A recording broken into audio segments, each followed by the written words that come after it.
क्या रामचरण और शंकर की गेम चेंजर जो आज सिनेमा घरों में रिलीज हुई है पब्लिक को पसंद आएगी?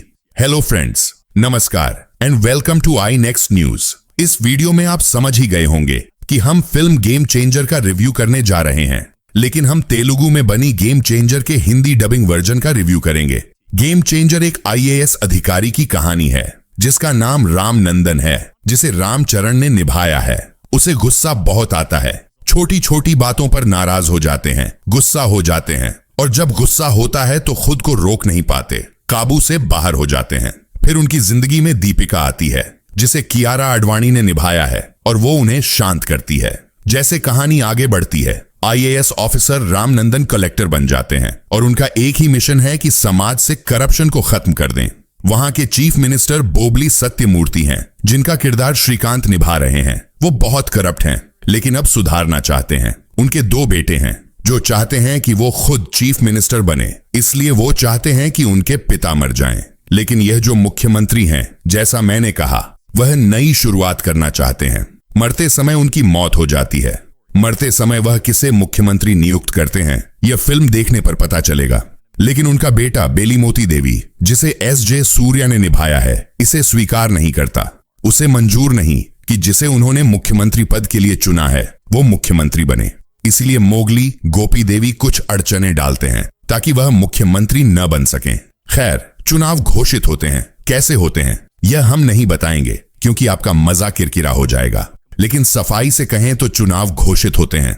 अब एक होड़ शुरू होती है बॉबिल ओप्पी देवी यानी SJ सूर्या और कलेक्टर रामनंदन, जो रामचरण द्वारा निभाया गया है, के बीच। ये कहानी है।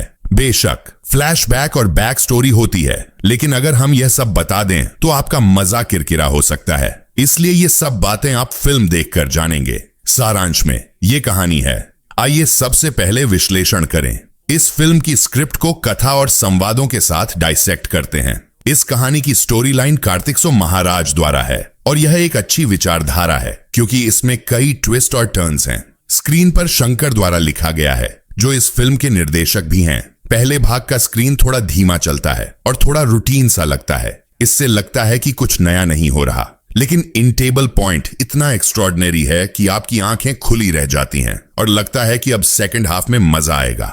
वाकई में सेकंड हाफ का स्क्रीन प्ले इतना बेहतरीन है, इतने सवाल और ट्विस्ट्स के साथ, और इतना तेज है कि सोचने का वक्त नहीं मिलता।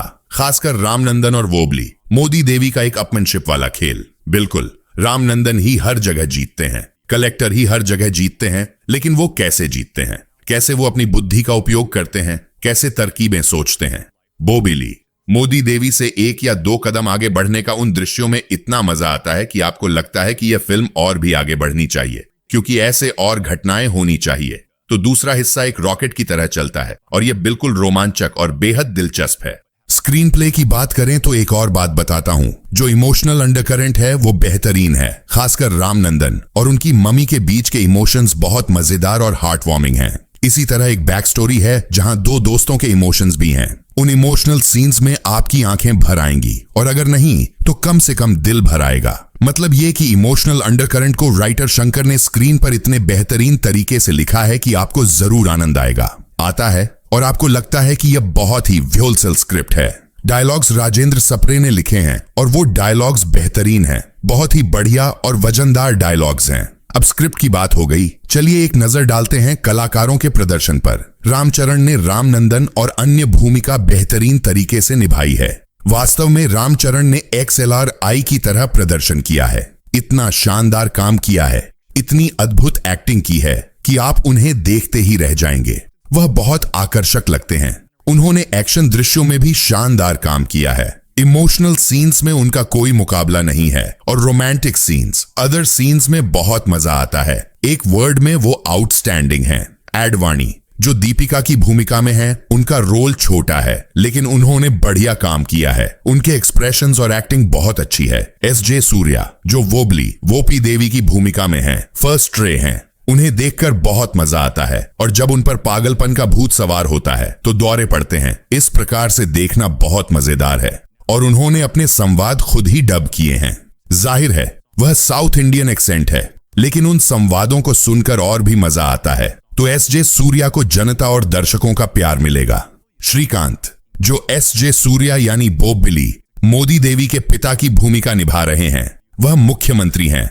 वह बेली सत्यमूर्ति, ही इज ऑल्सो पोस्ट-रेट, बहुत ही बढ़िया एक्टिंग की है। और जयाराम जो बेली मोदी देवी के भाई बने हैं, he has done a great job. Anjali जो रामनंदन की मां का रोल निभा रही हैं, she is very nice and provides able support. उनके काम में एक ठहराव है। समुद्री प्राणी जो अपने साथी की भूमिका निभा रहे हैं, हमने जानबूझकर आपको नहीं बताया कि वह कौन है, क्योंकि जब आप फिल्म देखेंगे तब पता चलेगा। लेकिन समुद्री प्राणी जो साथी की भूमिका निभाते हैं, बहुत अच्छा काम करते हैं। और इसी तरह सुनील जो साइड सत्यम हैं, रामनंदन के साथी बने हैं, वह भी बहुत अच्छे और मनोरंजक हैं। इसके अलावा कई और अभिनेता हैं जिन्होंने अपना काम सही अंदाज में किया है।